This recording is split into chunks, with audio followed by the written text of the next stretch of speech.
اعوذ باللہ من الشیطان الرجیم بسم اللہ الرحمن الرحیم سورۃ الحشر بسم اللہ الرحمن الرحیم سبح للہ ما فی السماوات وما فی الارض۔ سورہ حدید اس سے ایک لفظ میں بڑھ گیا، صرف وہاں تھا سبح للہ ما فی السماوات والارض، یہاں ما فی کا اضافہ، تسبیح کرتی ہے اللہ کی ہر وہ شے جو آسمانوں میں ہے اور ہر وہ شے جو زمین میں ہے، گویا کہ ایمفیسس بڑھ گیا۔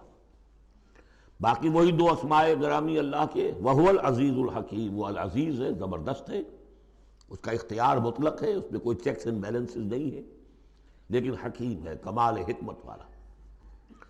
هُوَ الَّذِي أَخْرَجَ الَّذِينَ كَفَرُوا مِنْ أَهْلِ الْكِتَابِ مِنْ دِيَارِهِمْ لِأَوَّلِ الْحَشْرِ، اس میں اب یہ غزوہ بنی نذیر کا ذکر ہو رہا ہے۔ تین قبیلے تھے مدینے میں جب حضور تشریف لائے ہیں، بنو قینقاع، بنو نذیر، بنو قریظہ۔ سب سے پہلے ان تینوں سے معاہدہ ہو گیا۔ سب سے پہلے شرارت کی تھی غزوہ بدر کے فوراً بعد، وہ بنو قینقاع نے کی تھی۔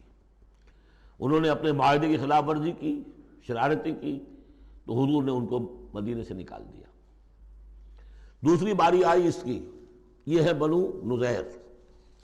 غزوہ احد کے بعد، سن 3 میں غزوہ احد ہوا ہے، سن 4 میں یہ واقعہ پیش آیا ہے۔ انہوں نے، ان کا ایک سردار تھا کعب ابن اشرف، اس نے بڑی ریشہ دوانی شروع کی، قریش کے ساتھ سلسلہ جنبانی ہو رہا ہے، خود بھی گیا کسی طریقے سے، ہماری جان ضیق میں آ گئی ہے، محمد آ گئے وہاں پر، آپ کی قوم کے لوگ ہیں، اب آپ ہی ہمیں ہماری جان ان سے چھڑائیں اور آپ لوگ حملہ کریں، ہم اندر سے مدد کریں گے۔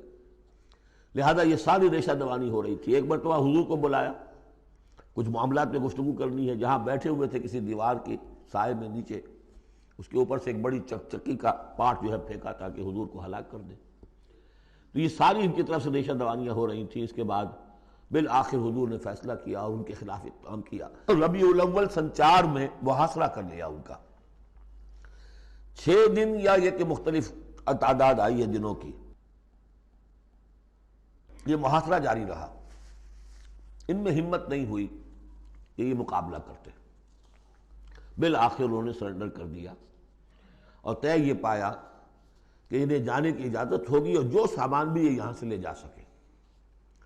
تو اب یہ ظاہر بات ہے کہ ان کے مکان تھے، وہ مکان بھی وہ گرا رہے تھے، کواڑ ہی لے جائیں، وہ جو اوپر کڑیاں لگی ہوئی ہیں وہی لے جائیں۔ تو یہ سب کے سب جو پورا قبیلہ ہے نکل گیا، جو سامان اٹھا کر لے جا سکتے تھے وہ لے گئے۔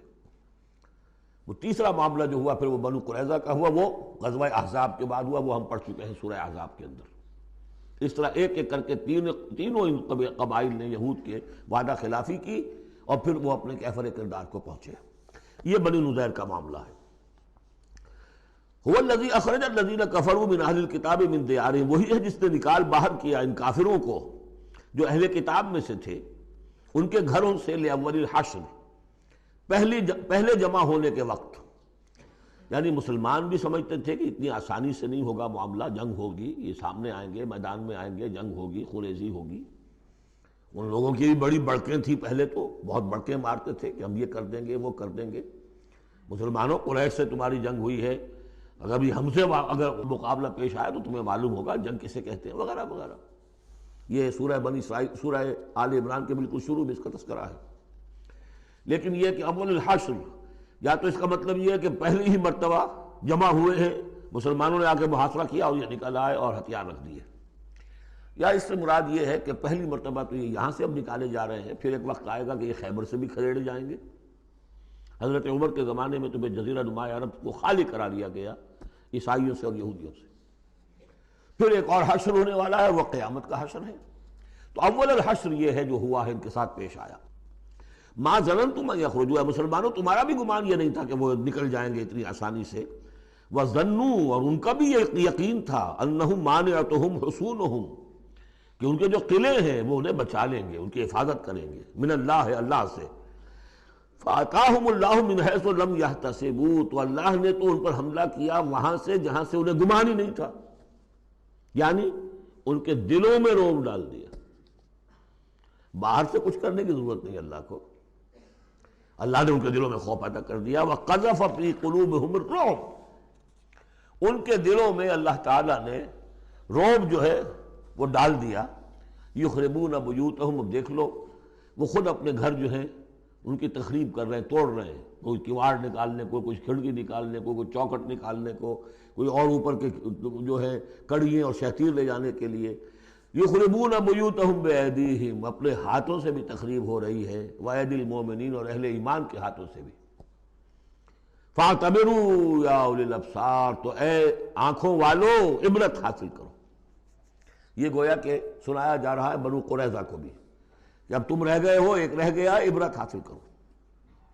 وَلَوْلَا أَن كَتَبَ اللَّهُ عَلَيْهِمُ الْجَلَاءَ، اگر اللہ تعالیٰ نے پہلے سے یہ لکھ نہ دیا ہوتا کہ ان کو جلا وطن کیا جائے گا، لَعَذَّبَهُمْ فِي الدُّنْيَا، تو انہیں اور سخت عذاب دیتا دنیا کی زندگی میں. وَلَهُمْ فِي الْآخِرَةِ عَذَابُ النَّارِ، اور آخرت میں تو ان کے لیے آگ کا عذاب ہے ہی.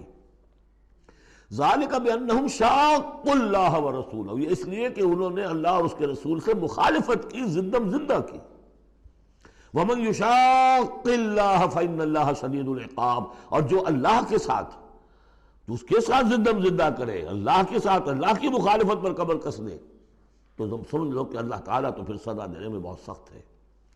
مَا قَطَعْتُم مِّن لِینَةٍ أَوْ تَرَكْتُمُوهَا قَائِمَةً عَلَىٰ أُصُولِهَا، جو بھی تم نے لینا، یہ ایک خاص قسم کے کھجور کا درخت ہوتا تھا لینا، ان کے جو یہ گڑھیاں تھیں، ان کے جو مکان تھے، حویلیاں تھیں، ان کے چاروں طرف جو ہے کھجوروں کے اس طرح کی باڑ سی جیسے لگی ہوئی تھی، ایک طرح کی فصیل کھجوروں کا درخت گھنے. تو جب مسلمانوں نے محاصرہ کیا تو بعض جگہوں سے انہوں نے کھجور کے یہ درخت کاٹے، اس لیے کہ حملہ کرنے کے لیے پر کھلی جگہ چاہیے تھی. تو انہوں نے پھر پروپیگنڈا بنایا، اسکینڈل بنا دیا، دیکھو یہ اللہ کے رسول بنے پھرتے ہیں اور یہ اہل ایمان اور یہ درخت کاٹ رہے ہیں. تو یہاں اللہ تعالیٰ نے اہل ایمان کے اس اقدام کی طرف اس کا جواز عطا فرمایا ہے کہ یہ تم نے صحیح کیا، تو غلط کام نہیں کیا. مَا قَطَعْتُم مِّن لِینَةٍ أَوْ تَرَكْتُمُوهَا، تم نے جو بھی وہ کھجور کے درخت کاٹے یا جو بھی تم نے چھوڑ دیے انہیں، قائمۃ علی اصولھا، جو اپنی جڑوں پر کھڑے ہوئے ہیں اب بھی، فبإذن اللہ، یہ سب اللہ کے اذن سے ہوا ہے. یعنی اللہ کے رسول صلی اللہ علیہ وسلم نے اگر نہیں روکا ہے تو ان کا نہ روکنا گویا کہ اللہ کی طرف سے اس کی ایک منظوری اور اس کی طرف سے اللہ تعالیٰ کی طرف سے امپلائڈ جو ہے اس کی سینکشن ہے. مَا قَطَعْتُم مِّن لِینَةٍ أَوْ تَرَكْتُمُوهَا قَائِمَةً عَلَىٰ أُصُولِهَا فَبِإِذْنِ اللَّهِ وَلِيُخْزِيَ الْفَاسِقِينَ، اور یہ اس لیے تھا تاکہ فاسقوں کو اللہ تعالیٰ رسوا کرے اور ذلیل و خوار کرے. صدق اللہ.